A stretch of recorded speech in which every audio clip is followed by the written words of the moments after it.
यो धादिङको सिद्धलेक गाउँपालिका अन्तर्गत पर्ने कुम्पुरको इस्लाङ गाउँ।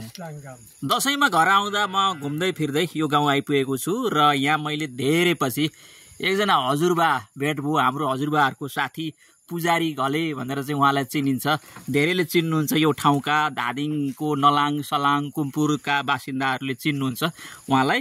र हाम्रो हजुरबाको साथी मैले आज भेट भयो, धेरै वर्षपछि भेट भयो तपाईको है। यो गाउँ त अर्कै भयो हैन, सबै गाउँ पनि सबै अरु गाउँ जस्तै तपाईको गाउँ पनि अर्कै भयो। कस्तो भयो भन्नु त? हेर्दा हेर्दै के भए? कान्छाको बिहेमा तपाई आकिनारी आथ्यो हो। कान्छा बिहेमा देखेपछि यो गाउँ चाहिँ कस्तो भयो हजुरबा? अर्कै भयो हैन त? पहिला कस्तो थियो, अहिले कस्तो भयो भन्नुस् त? पहिला अर्कै भयो। पहिला कस्तो थियो यो ठाउँ? पहिला त के हुने, केट्रेक्का काना ठु मान्छे बस्यो काजे अहिले त दिनदिनै गाडी कुजा गर्छ। यो बाटो है, गाउँमा बाटो आयो यसरी गाउँमा मोटर आउँछ भन्ने तपाईलाई लागै थिएन?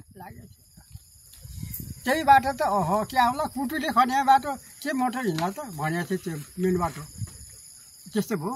त्यो माथि यो झन् अब यो चिजाउँदै निचिँदा कुरो घाप्ला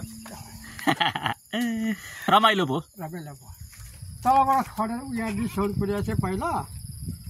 यहाँको मान्छे विवाद गरे तल्लो टोल माटोल होइन हुन्न त्यसो हो भने मेरो घर मासलपट्टिलाई चाहिँ जाँदा बेच्ने नि मेरो जग्गा मिच्ने हो।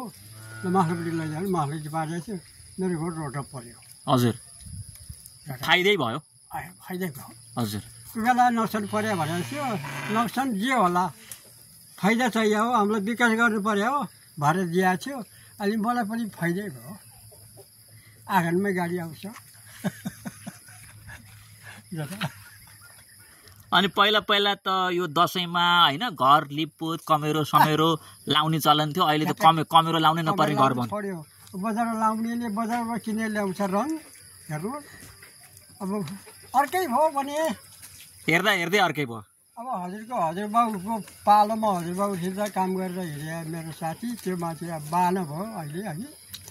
त्यस्तो गरेर बुढी भाँडा काटेर खान्थ्यो। अब नबेगेर ल्याएर धान चामल खान्थ्यो। उही बेला त्यसरी पर्सत त आउने थिएन। अहिले र के भयो बेटा यता भयो त्यस्तो